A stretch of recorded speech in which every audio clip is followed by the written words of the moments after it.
Hey, friend. Hey, girl. Hey. A couple updates from us. These t-shirts are still for sale.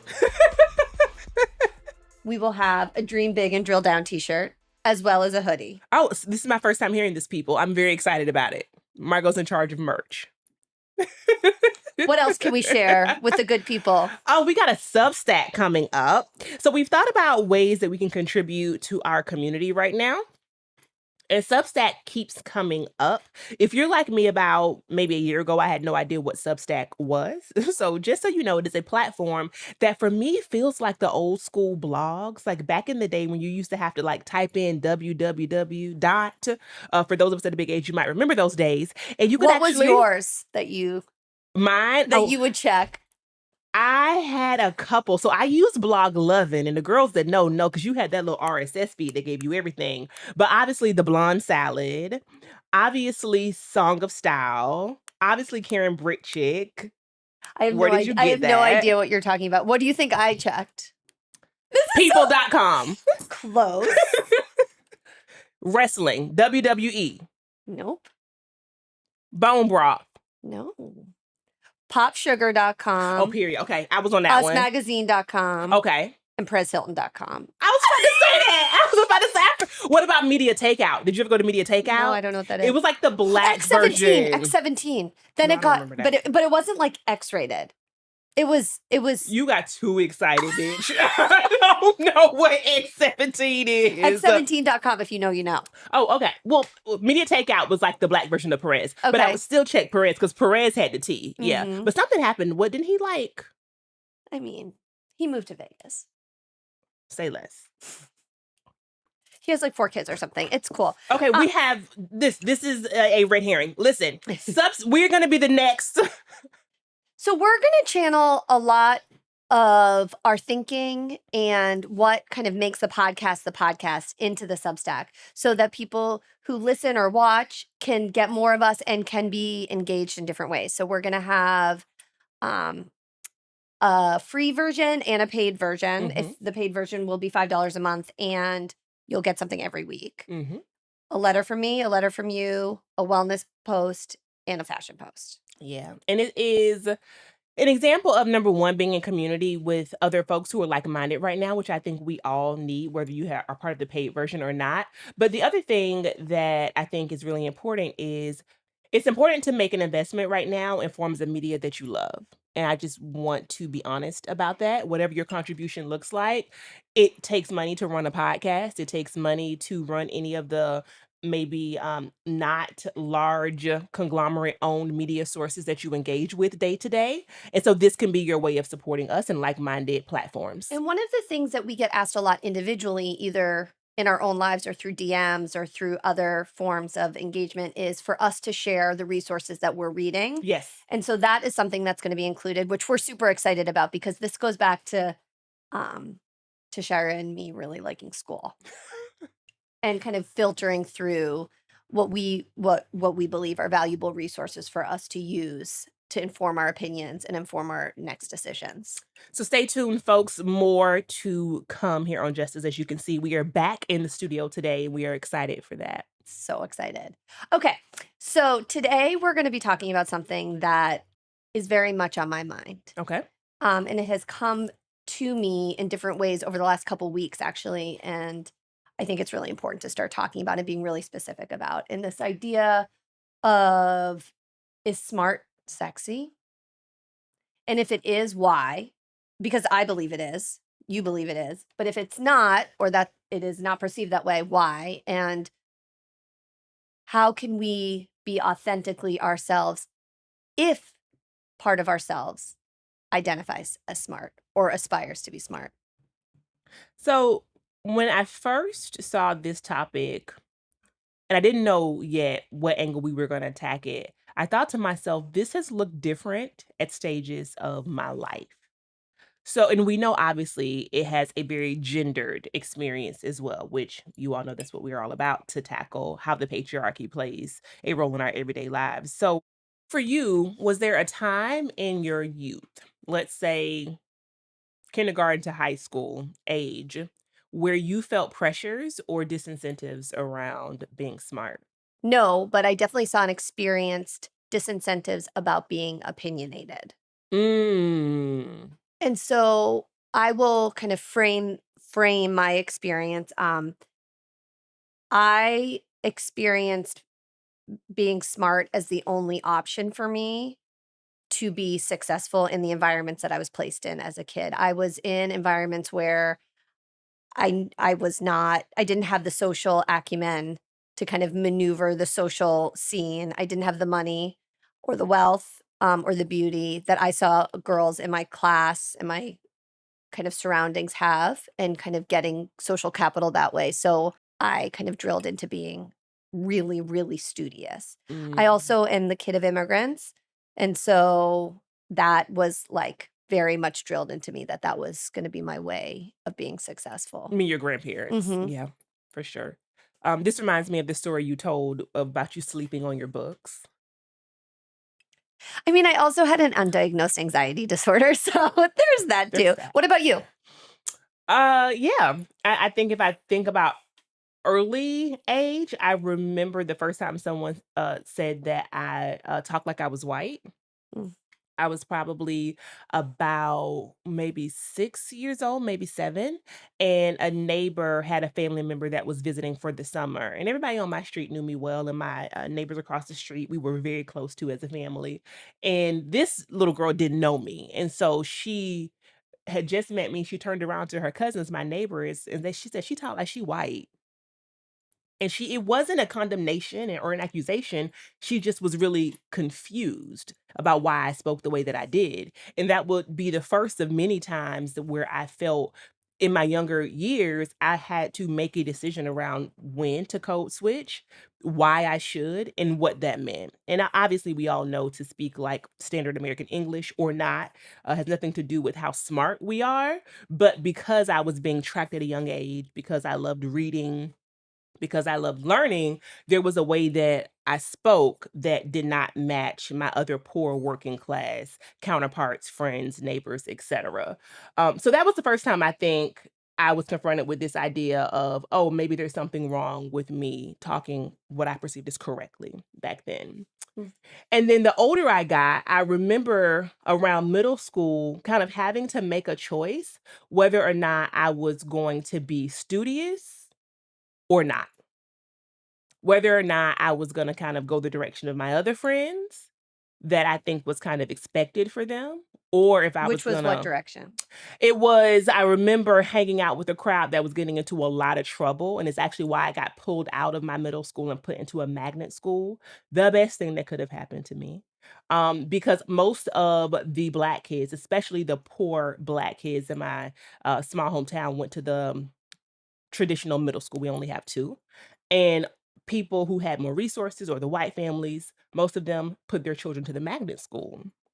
In the 7th grade, I was just cutting up. I was skipping class. Really? Yeah. I don't know Yeah. that. I didn't know Yeah. that. Yeah. I was following, I think, a track that was expected, to be honest with you, of the Black kids. Especially also because I was not being challenged You were bored.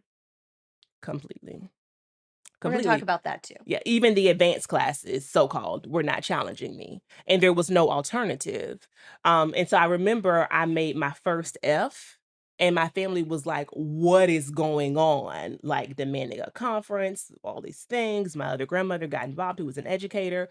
Long story short, I had to make a decision if I was gonna continue to go down that road, or if I was gonna do what was much harder, honestly, which was to be the smart Black girl. Mhm. So that's what it was like early on. Okay. Well, I can't wait to talk about that because I think being smart, I don't actually experience myself as smart, or that's not part of my identity, but I do experience myself as inquisitive and engaged and interested in learning Yeah.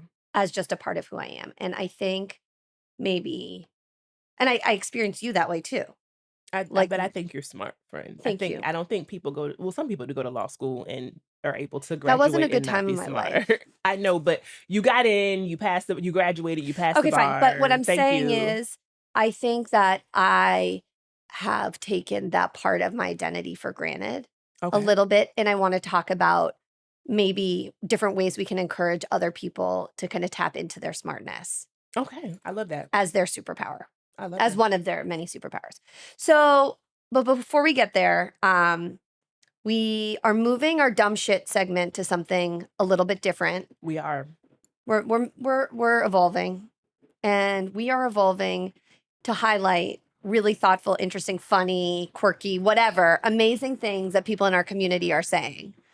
So, if you have a thought either on an episode or on something going on in the world, please leave it in a comment on our YouTube, on our Instagram, email us, DM us, however you want, and we will kind of vote between the two of us about different ideas that you bring to the table because you all are brilliant. And this idea actually came from you all. It started off as a suggestion around a kind of letters from the listeners, which I hope we'll get to at some point.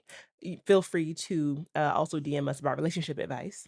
But this, though, was a comment during our live.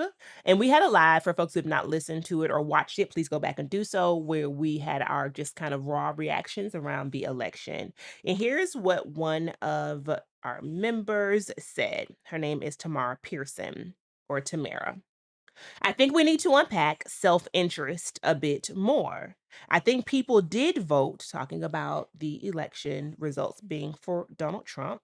I think people did vote in their self-interest, just not in what we, capital W, capital E, perceive as their self-interest. We all live with duality. Woo!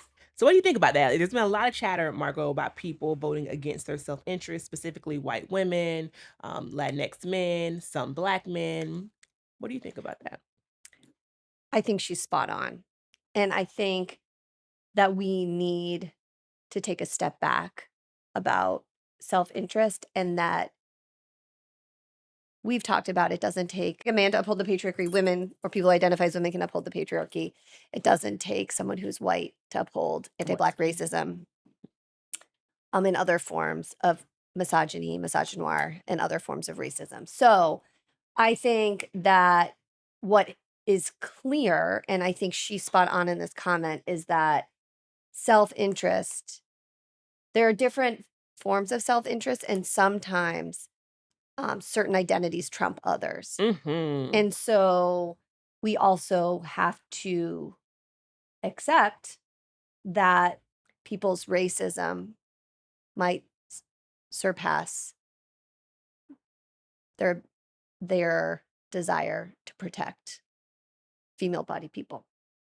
Yeah, because another person said, and I'm sorry, I don't remember who made this comment, you all, but another person said that white women showed us that they are more than willing to tolerate sexism in order to privilege from racism. Yes, so that's what I was trying. Yes, that's a better way of saying what I just said. To your point, it is, I will swallow the harms of sexism because kind of when we do our cost benefit analysis, maybe that harm seems to be less than the benefit of anti-Black, especially anti-immigrant racism. And I think when we look at what privileges or what interests are gained in that category, it makes it a lot clearer why a group that you and I have been so perplexed by would have voted in the way that they did, in the same way they did in 2016. So can I add something into the chat? Yes. So yes, and because I cannot tell you how many people have said to me over the last week, well, this is so terrible, but at least my life doesn't change. At least my life don't change. You lying. Nobody said that shit to you, Margo. Yeah. Like, we're still here. Like, we're still here. We're still, we're still live in Massachusetts. We still can get an abortion. I was like, exactly. That is the that is the problem. That's the point. And so what I say to that, and to maybe racism trumping sexism, is maybe it's even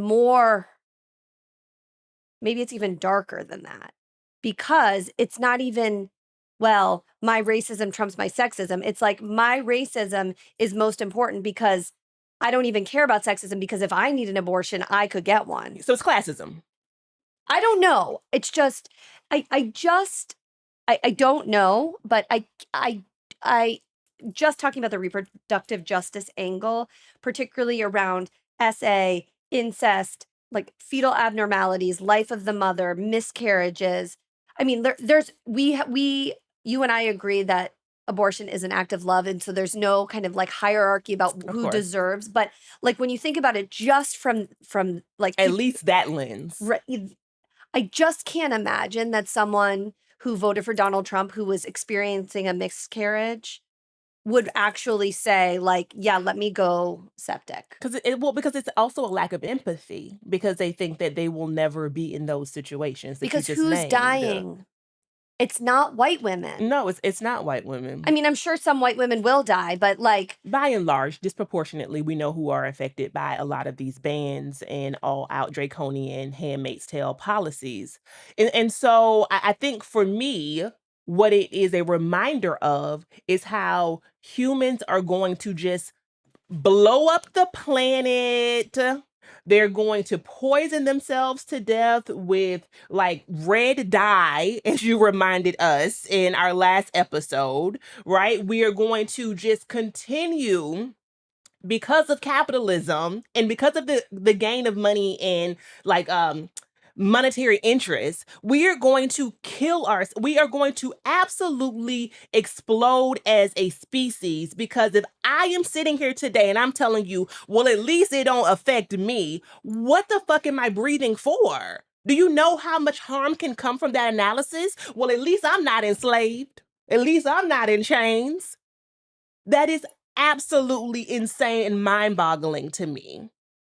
But it's also mind-boggling because bringing red dye into the chat, Donald Trump somehow capitalized on pure capitalism, but also got preach this. The people who are scared of red dye on. So we're just losing. We're just losing. We're losing, but we are not losing hope. Period. So thank you for that comment. We are going to be talking a lot about that, about different organizations that we can support as a community and helping our brothers and sisters. I just have so much more to say about that, and I'm not going to get lost in it on this episode. You keep talking. If you tell me the bitch who told you that, I just don't think it's going to be safe for them today, because I am beside myself. But Tashira, yeah. So again, I agree, Margo, for my own anxiety and mental health, we should move on. But thank you to Tamara. Thank you to our entire listenership and our viewership and our community for chiming in on these very important issues. And this is how we're going to get through, y'all. Together. So, friend, I am so thrilled. Today we are sponsored by a company that I really, really love, and I have been seeking them out for a few months. This is Purity Coffee. This is one of their products. It's a coffee sachet. Come on, sachet. It's like a tea bag. Ooh. So I bring it when I travel. Okay. I made producer Roger drink it. I made my friend Danielle drink it on our way to Fashion File. And you just let it soak for 2 minutes, and it's a really good cup of coffee. But here's the thing about Purity. So smart. They also have beans that we use every morning. Okay. We grind them, but you can get them ground. They have light roast, medium roast, dark roast. I like the dark roast, obviously. Okay. But here's the thing, and you're gonna be so annoyed with me. Did you know that most coffee has a lot of mold in it? No, and that's disgusting, Margo. We'll never think about coffee outside of Purity the same. Well, Purity doesn't. And a lot of coffee actually has a lot of mold and mycotoxins in it. Not to get weird conspiracy-esque, but it's true. And so Purity is a really clean brand that kind of cultivates their beans really well. They have a commitment towards producing beans that don't have mycotoxins and mold in them, and they are not hard on digestion. So for all our IBS girlies, no, for people who struggle with stomach issues in big age and beyond, even the dark roast is really, really helpful on the tummy. That's fantastic. I mean, we know your gut is your second brain, of course, and so much resides there as far as our wellness is concerned. I know that. I learned that from you. Purity Coffee, the name says it all for sure, friend. It tastes good too. It is really, really good. Mhm. Okay, so please use our unique link and our code justUS20 for 20% off your first order. You also get a discount. This is what I have if you have a recurring subscription. And so I just get 3 bags a month, and that's what we use as our household coffee, and I really, really like it.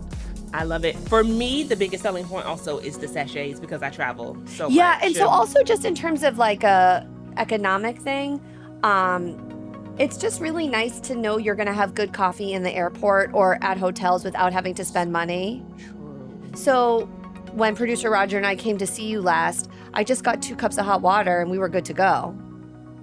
It's really amazing. Thank you, Purity, for sponsoring today's episode. You all dip your toe in some Purity coffee. Okay, so do you think that you and I have a different experience of our own intelligence, either because of our age or our profession or our partner status? Mm-hmm. Mm-hmm.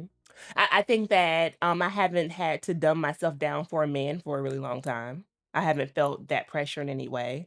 And I don't want to absolve Black women of having that real fear, especially, I mean, we hear it, Black women who are about our age, who may be high earners, who may be very well educated, or feeling like they cannot find partners because they have felt at times some pressures around being too successful and that being threatening possibly to the dating pool, whoever the dating pool or however they describe it.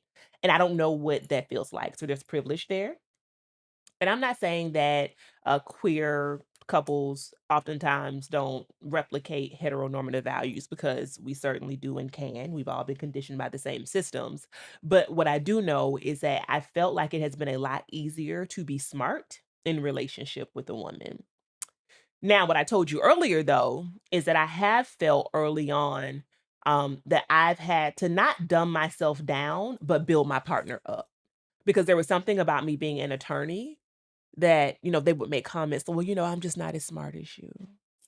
Well, I haven't had the same. Well, you know more about this than I do." And I felt compelled to do this work to say, "No, I want to hear what you think. Tell me your perspective." And, having to feeling like I had to really encourage them to stand into their intelligence and that part of who they are. But I also don't choose partners like that anymore because I really fucking like being smart and I welcome that part of who I am. Me too. Maybe I was so bad at dating because I was smart. I ain't gonna hold you. I ain't gonna hold you. Yeah. Because I was like, that doesn't make sense. You don't treat people like that. Or like, what, I can't have an opinion? Like that was so disquieting to the male ego that I was dating that they were like, this bitch is crazy. Yeah. Like 1+1, like we spend all our time together, but you're not my man. Yeah, that. Like, 1+1 don't equal 2. So, okay, so like, let's flip it, right? Because we have started talking a little bit or learning about the manosphere and kind of how that has played into a lot of the rhetoric on the right Okay. and trad wives and this idea of kind of being a homemaker and maternal in a very particular cis heteronormative way, like keeping house. But what if there was the femisphere? Okay. Like, what if it were women who were deciding what they wanted, saying, no, I want a man who can like hold a conversation, who can look me in the eye, who can do the dishes. Who's gonna pay my bills? Yeah, that too. Yeah. Who's gonna scratch my back? Until I fall asleep. That fool is back in the news, by the way. We're talking about Cam Newton. I'm not even gonna go there this time. Yeah, because I don't even think that takes the femisphere. I think that just takes people looking at each other as, I mean, God forbid, equals who get to have equal values and opinions around dating and expectations. But the idea that people are making themselves, and primarily women, are making themselves smaller Mm-hmm. to appeal to men what if there was just a shift? Around expectations, you Oh, mean? or women were like, "No, sorry. Okay, you're not interested in me? Fine." Like, and then, like, the men folk have to shift. But somebody's listening to this and they're saying it's easy for you all to say because Tashira, you're engaged. Margo, you've been married for 15 years. You have your happily ever after. And I married a feminist. I mean, that's real. No, I did. I mean, I did. And my dad, I don't think my dad would identify as a feminist per se, but he is. I mean, he raised you. It's interesting because I thought about this recently. It was speaking about an epiphany. I thought to myself, why is it that it feels like Margo always gets it? Like we have this thing in the activist community where we'll say there was only one John Brown. So like there was only one white abolitionist who risked it all. And obviously it was more than one, but John Brown is the one who is kind of like known colloquially as the one historically who really fought against slavery. So why is Margo my John Brown? And I think it is because, friend, you just don't give a fuck. When it comes down to like male expectations and dominance and control over your life, Margo, we had been friends for years before I realized that your last name wasn't hyphenated. And I kept sending you stuff, and you were like, bitch, my last name is a Lindauer. and you were like, well, Tashira, why would I ever change my last name? I love my last name. And it's not, and I know people might feel that on the podcast, but understand it's not performative. This ain't shit you read in a book. Like, you just get that to your core. But I have to credit my husband for celebrating that part of me. Because it was also equally important for me to have a family in a particular way. Yeah. And so I recognize that privilege that I was able to do both. And I think what has happened over the last couple weeks is I have been approached, and this is something that is just like tickles Tashira and me so much, that young women like this podcast, right? That was not our anticipated demographic, but it is just so amazing. We're happy y'all are here. Yeah, Thank we are you so really much. happy. And we are wanting to hear from you, particularly during these next 4 years. But multiple young women have come up to me over the last couple weeks and almost like in secret, hushed, thanked us for being smart. And these are smart women. And so I have to think that there's something going on. And we don't have to look very far to see it. Period. I mean, what came to me when you shared those examples also is we are the last generation that was raised and kind of came to age without social media. And so when younger women approach us, their online world in their real life has become the same. And so what they don't see down their timelines, they don't believe is real. And they're not seeing, possibly, I would argue, a lot of examples of women who are embracing all parts of themselves. Your sexy self, the part of you who seeks pleasure, the part of yourself who is ambitious, the part of yourself who is home knitting and baking cakes, the part of yourself who is smart, who has an opinion about the world. That can exist in soundbite culture. And I think we have sought to create a platform that we did not have. And I'm so grateful for you and for our community once again, because so often we're reminded of how rare spaces like this can be. And I think that, thank you. I feel the same way. And I think that this is maybe part of our age, right? We take it for granted. Yeah. Right? Because we're so busy. We have busy work lives and family lives and a lot going on that we don't, and we are in our worlds and then we're home. Yeah. And we are not kind of in a university setting or in college or, at the club every weekend. Speak for yourself, bitch. Tashira, I'd be in the club. Okay. So this is also just something that we've got to get straight. When was the last time you were in the club? I love the club. She's in her like fleece bathrobe. With a face mask on. Reading a book and journaling. I was actually at a party last Saturday where there was a DJ. Oh shit. It might have been a baby shower. It might have been 1 p.m. No, it was 9:30. Have you ever been to a baby shower that was You 7 were to 10? not at who had a baby shower at 7 p.m.? Denora's son. Oh, yeah, but they're young. Yeah, they're young. Yeah, so that makes sense. Yeah, Okay, yeah. all right. And there was a And of photographer. course, there was a DJ at the baby shower. Oh, yeah. Oh. Throwing the reggaeton hits. Not throwing them. Oh, no. Playing them. Hitting them. They were hitting the hits. Hitting the hits. Okay, wait. I have something. Okay, so I want to kind of frame this conversation also to give examples because I know that everyone has examples of Okay. this. So Tashira, of course, among the both of us, is the one who is much more adept at social media and understands the power of digital activism. What is coming down the timelines of young women, Tashira? Ooh, this is actually a really, really good question. So obviously everyone experiences their own internet. And so I don't want to be monolithic, but I think some of the loudest voices are not talking about pop culture, social, or political issues from the lenses that we do. I think that we know the whole trad wife thing. I think depending on your race, gender, and your class, you're probably seeing a lot of trending audio, a lot of dancing. You are probably seeing, if you're in kind of my realm, a lot of fashion from the lens of mass consumption, a lot of hauls from places like Shein. Um, I think that if you saw anything around the election, it probably was from Kamala. And if you engaged with that, then you probably got some ancillary, especially on TikTok. You probably got some other kind of pro Kamala or progressive chatter, but likely not the dominant part of your day to day scrolling. Okay, so that, as my daughter would say, that tracks.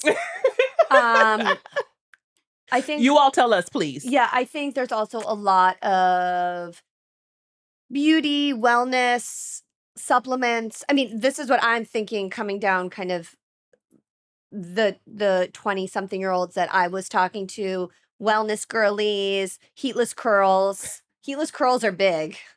They're, I mean, better than hot curls, I guess, for your hair. Skincare. And skincare is younger. Like the Sephorification of Right. 13-year-olds is real right now. Yeah. Skincare, self-care, some mental health stuff, I think. That is trending more. We know therapy talk is a thing. Right, therapy talk. Spirituality. Okay, whatever. We all can, I mean, this is something that everyone has their opinions about. Please sound off in the comments because this is very important. So this past weekend, I went to visit a local college with one of my best girlfriends from college who has a child at this local college. She is a very, very smart, young, vibrant young woman. And she came up to me in a hushed voice and pulled me aside and was like, I just want to thank this young woman is 18 years old. Just want to thank you. I was like, thank me for what? And she's like, for being smart. I was like, what are you talking about? And she's like, you're just unapologetically smart and you don't dumb yourself down. And I was like, why would I dumb myself down? And she's like, well, on this campus, it's not cool to be smart if you're a woman.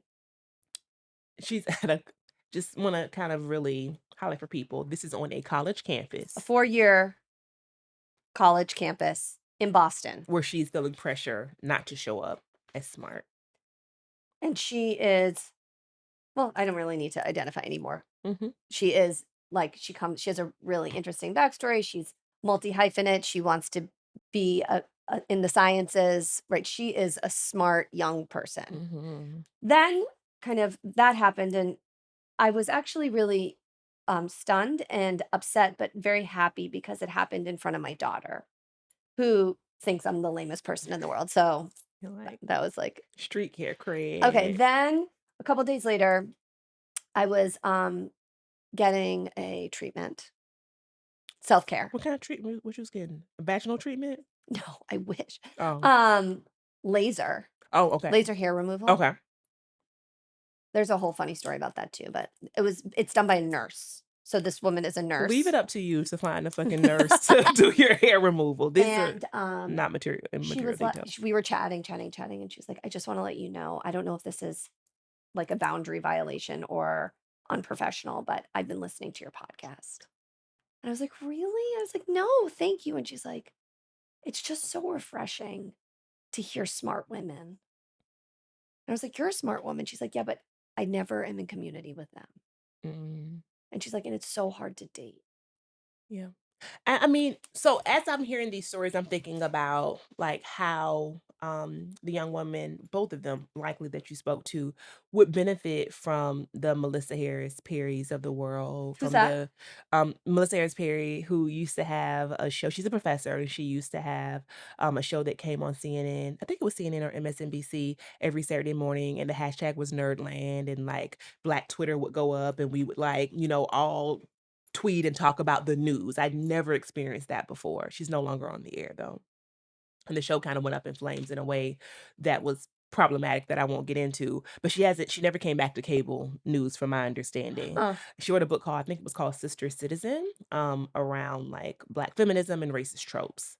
And then Simone Sanders is someone who I absolutely love, who is a political commentator, often on CNN. I'm thinking about also people like Brittany Packnett. I'm sorry if I'm mispronouncing her last name, but she has a very, very vocal social media presence, post the uprising in Ferguson. So there are pockets here and there, but I think what they're responding to is it's not a lot. And it's so interesting that you bring those up because those are media. And those are, That's not yeah, IRL, right? Like, where yeah, are the vibrant intellectual communities of women having hard conversations in real life yeah, with others? yeah. I mean, that also just goes to us no longer engaging in community in the same way and it being harder to do so in big age, in different stages of life. I can't speak to what 18-year-olds are doing in real life right now. I ain't been 18 in a long time, thank goodness.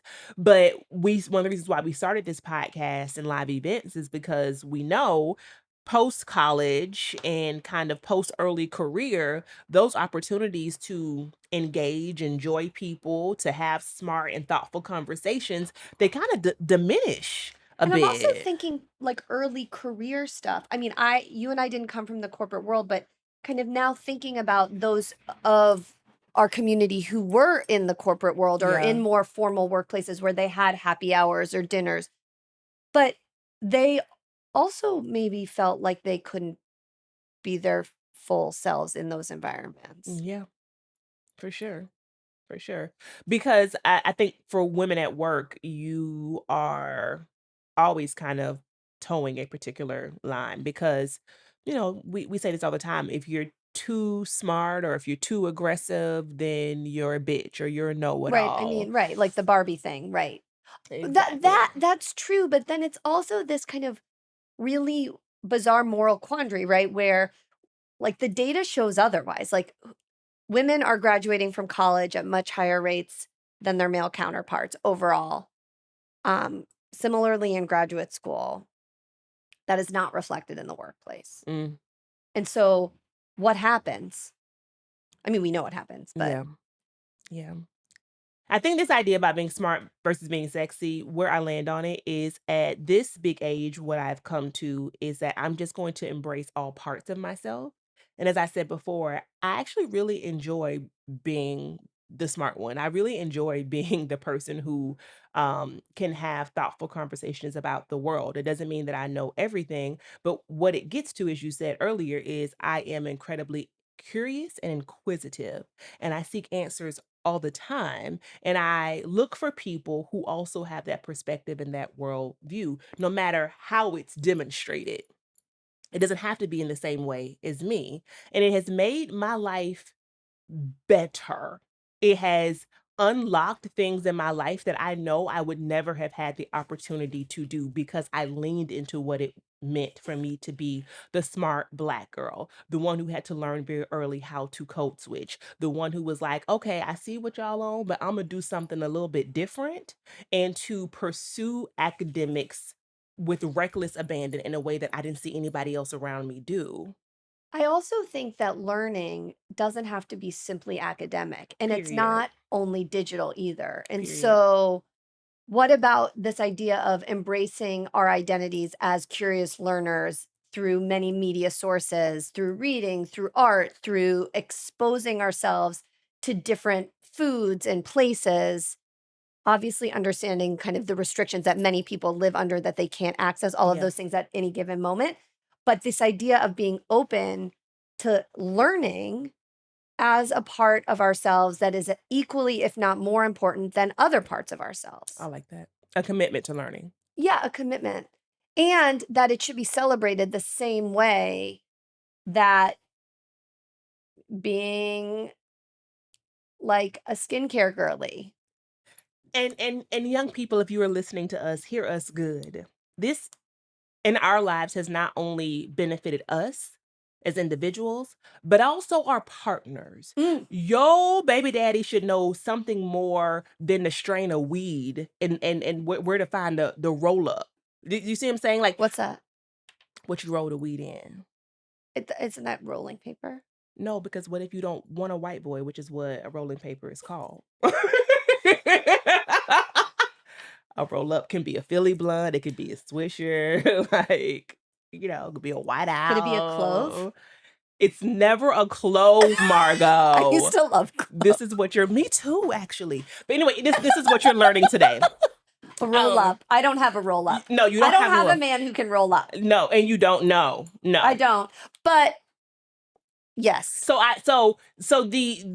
think there should be an expectation not only over ourselves, but also who we are seeking to partner with. I would also add that for those people listening or watching or whatever who either want to have children in some, like, want to be part of a child's life in some way, um, that wouldn't you want it for them? Mhm. And the best thing you can do to teach children is to model for them. And so it was so interesting to me because in this moment that I was sharing, my eldest, who's 13 and is very smart like her dad. I mean, she is very smart and very serious. I actually wish she were less serious, but that's for another day.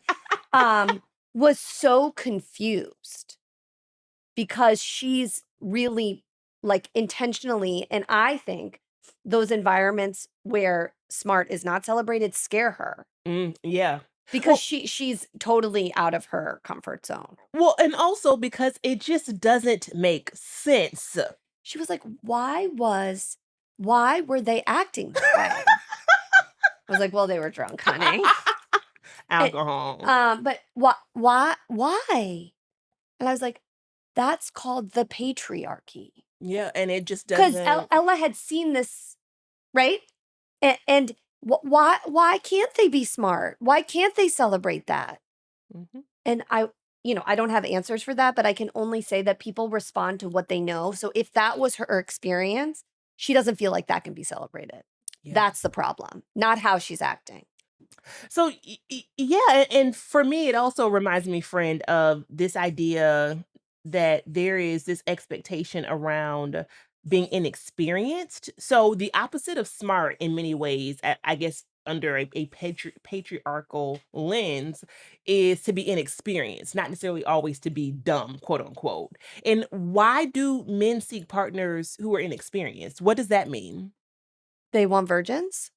That part, but I also think it's like a lack of worldly knowledge, right? Well, if she's traveled abroad, what can I teach? What experiences can I give her? How am I going to impress her? Right, so then maybe but then the kind of, you're choosing to spend your life with someone. I mean, I think that's what we're talking about, right? Yeah. So, outside of, like, the initial courting and whatever that looks like for different people, you're 2 adults theoretically, like, making decisions together about how you wanna live your life. Are you looking to marry your father? Well, Right, listen. so that's the confusing part to me, right? You're Mhm. marrying someone, or I don't even, you're partnering with someone to do life with. I wanna be able to teach and learn in tandem with someone. That's just me. But I Versus being taught. or being told. I just don't understand how that would be a sustainable life. Well, I think because one party is having to, the woman in this example, Right, we're talking from a cis yeah, heteronormative like place. having to reduce parts of themselves. I mean, it goes back to how you said many times about this whole trad wife movement is so comical when it comes down to very successful content creators because they are making money hand over fist. And they're the main providers They are for the their bread family. winners in their families, right? And so they're having to read and negotiate contracts. They're having all of these experiences that their husbands or their long-term partners will never have. And so, yes, you're having to play a role of being less experienced, either sexually or in real life. You're having to play a role of not knowing what's best or, letting him lead. He's a high value man, to use some of the manosphere language in the Black community. And so I need to fall in line and let a man be a man. And that means I have less knowledge inherently. I make decisions that are too emotional, and I'm therefore just not quite as smart. So that gets back to the earlier point that we talked about. What if we just reframe that? Yeah. And women were not taking the bait. And they were saying, no, that doesn't work. Yeah. But again, this is like me from my scarcity mindset.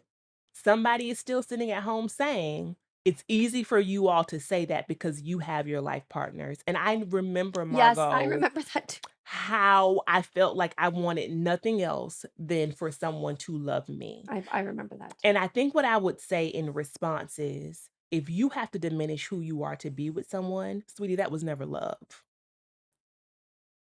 If that's the kind of love that you're looking for, you won't want it. If that's the kind of love he's willing to give you, it ain't worthy of being had. You get to show up as your fullest, most authentic self. And the idea of shining bright and being experienced in whatever ways that you are and intelligent and curious is really only going to like make your partner's life better. Benefit a strong relationship. Absolutely. A relationship that is healthy and that is whole. And I think, going back to our earlier point, sexy.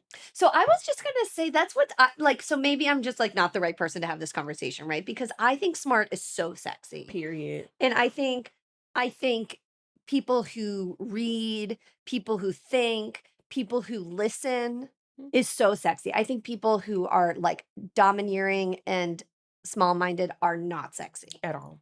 so People who are loud and wrong, who you feel like you can't redirect, no.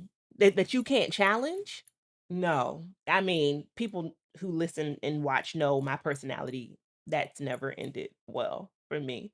Remember the book that we read? It was either Come Together or Come As You Are, about the different rooms. So I have to say, so she talked about how the goal, if you're trying to create more intimacy, is not just like going straight wham bam to the sexual intercourse, but about getting to these different rooms that she called the lust rooms. What can get you next door? And the room that gets me next door is having just a great conversation where we think deeply about the world and share our opinions, challenges, what we're hopeful for. Every time it gets me. Being smart is sexy.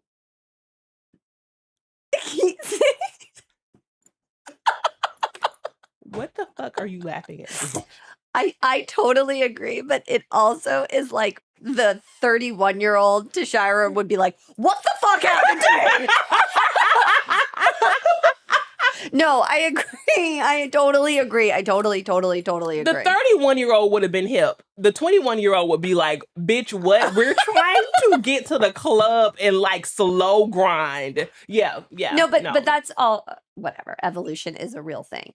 I agree. And I think also that book was so interesting, right? Because it was like talking about how for busy brains like ours, you can't just like get there. Yeah. You have to like move there. Does that make sense? I don't know. Yeah, you have to go through different rooms in your house before you get there. Like, and so plan the meal. For us, I'm saying one of the rooms might be having thoughtful conversations. But I guess, look, we can't channel what the male brain thinks or does or make Yeah, for them. sure. But I just maybe we should have a dude on. I don't know, but like, I like how you said a dude. Like that's like a very specific. yeah, Yeah. like a man in finance. I'm looking for a man in finance. I'm looking for a man in finance. Tall, blue eyes. Shit, I'm looking for one too. My partner said the other day, she's like, I'm about to go ahead and get me a rich man. I was like, oh, find me one while you at it, shit. Looking for a man in finance. Anyway, I think we need to keep this conversation going, and I think we agree. need to normalize smart and normalize curiosity Ooh, and girl, that's a t-shirt. and normalize, asking questions and being able to change our opinions and being wrong. I mean, it's all part of the same thing. Like, we don't need to drill into an identity and then never change. Mm-hmm. And also, I think there is a role for educators to play if you're listening to this. And what signals are you sending to your students right now? Because a lot of this, I think, is also codified in gendered expectations when we were young. I mean, I think there's always a role for educators. And I think, we live in a capitalist society, so we need to be honest about what is a motivating factor. And so we need to incentivize smart, and we need to create more funded opportunities for people to learn. Whew, I have so many thoughts about that, but another episode. Yes, because there is an economic incentive. There is a material interest, I think, in some women pretending to not be as bright as they are, or receiving the message early on that despite having a college education, it is more beneficial to me to find that man in finance who can take care of me systemically, because we know that pay inequities and opportunities are real. Very real. And even more disparate for like when identities become more marginalized. Intersectional. Intersectional, Absolutely. exactly. So yes, there's a pay differential between white men and white women, but then between white men and Black women is We're not even at the same table, it feels like sometimes. Latinx women, Indigenous women, Absolutely. immigrant women. Exactly. Well, thank you all for tuning in to this week's episode. We cannot wait to keep these conversations going. Make sure you are following us everywhere, wherever you listen, wherever you watch, on social media, all the places, girl. We are all around the internet, and we will see you good people soon. Thank you. Thanks for listening to justUS. We hope you enjoyed this episode. If you'd like to learn more about our podcast, be sure to check us out on our website at justuspodcast.com. You can also reach out to us there if you want to be featured on the show, or if you have a business or a product that you think would be a good fit for our audience. Thanks again for listening.